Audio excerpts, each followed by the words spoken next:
Hello साथीहरू, सेवारो नमस्कार। आज चाहिँ यहाँनिर दमकको गर्मी छल्नुको लागि हामी चाहिँ टिकटक बनाउनु अनि दमकको गर्मी पनि छल्नु पर्यो भनेर चाहिँ दमकदेखि केही किलोमिटर टाढा रहेको रमिते डाँडा अर्थात् टेन्ट टाउन भन्ने रेस्टुरेन्टमा चाहिँ गएको थियौँ। त्यहाँ चाहिँ हाम्रो प्यारो दिपचन्द्र दाईसँग चाहिँ हामीले पहिलेदेखि योजना बनाइराखेको थियौँ, बहिनी टिकटक बनाउनुपर्छ भनेर उहाँले चाहिँ मलाई राख्नु भएको थियो। त्यही भएर चाहिँ अब यो फुर्सदको समय युटिलाइज गर्दै टिकटक बनाउने भनेर हामी दुईजना चाहिँ लाग्यौँ बाइकमा टिकटक बनाउनु। अनि बल्लै बल्लैले टेन्ट टाउन पुगियो। लास्टमा त टेन्ट टाउनमा त मान्छे नै मान्छे, ओहो। अनि आफू त इन्ट्रोभर्ट नेचरको परियो, वरिपरि मान्छे नै मान्छे टन्नै होइन। सधैँ जाँदा त खाली खाली हुन्थ्यो, आज त कति धेरै मान्छे, लाज लाग्यो, डर लाग्यो। तर पनि अब यत्रो टाढादेखि आएको टिकटक त बनाउनै पर्यो होइन, नत्र भए त यत्रो दुःख गरेर मिहिनेत गरेर आएको कुरो त खेरो जान्छ भन्ने हिसाबले डरै कामदा टिकटक बनाइयो।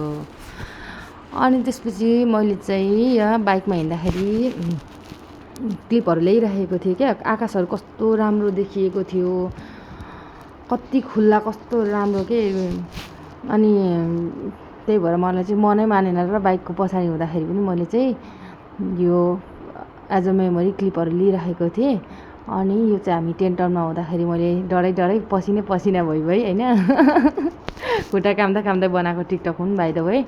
अनि तर जे जस्तो भए पनि अब रमाइलो भएको थियो, टिकटक बनाइयो। अनि यो टिकटक बनाउँदै गर्दाखेरि चाहिँ मलाई एकजना दिदीसँग भेट भएको थियो क्या। उहाँले चाहिँ मनिम्स अस्पतालमा चाहिँ एज अ अर्थ एसिस्टेन्ट होइन काम गर्दाखेरि चाहिँ उहाँले चिन्नु भएको रहेछ। अनि उहाँले चाहिँ मलाई टिकटक बनाउँदै गर्दा देखेर चाहिँ तपाईँलाई त मैले कता देखेको जस्तो लाग्यो भनेर सोध्नुभयो यहीँ बस्नुहुने दिदीहरूले। अनि भरे लास्टमा चाहिँ उहाँले चाहिँ न्युजमा देख्नु भएको रहेछ मजाले भन्नु हुँदाखेरि चाहिँ आफूलाई कसैले त नोटिस गरिराखेको हुँदो रहेछ काम गर्दा भनेर कस्तो आफूलाई जस मलाई नोटिस भइराखेको थिएछु, उहाँले मजाले नोटिस गर्नुभएछ भनेर खुसी लाग्यो। अनि अर्को कुरा चाहिँ मलाई कस्तो पनि फिल भयो भने आफूले जुनै काम गरे पनि मनैदेखि काम गऱ्यो भने राम्रो हुने रहेछ, मान्छेले जहीँ पनि मन पराएर बोलाउनु हुने रहेछ जस्तो लाग्यो है त गाइजहरू। यस्तो हाम्रो आजको दिन यस्तै भयो। Thank you everyone, thank you for watching.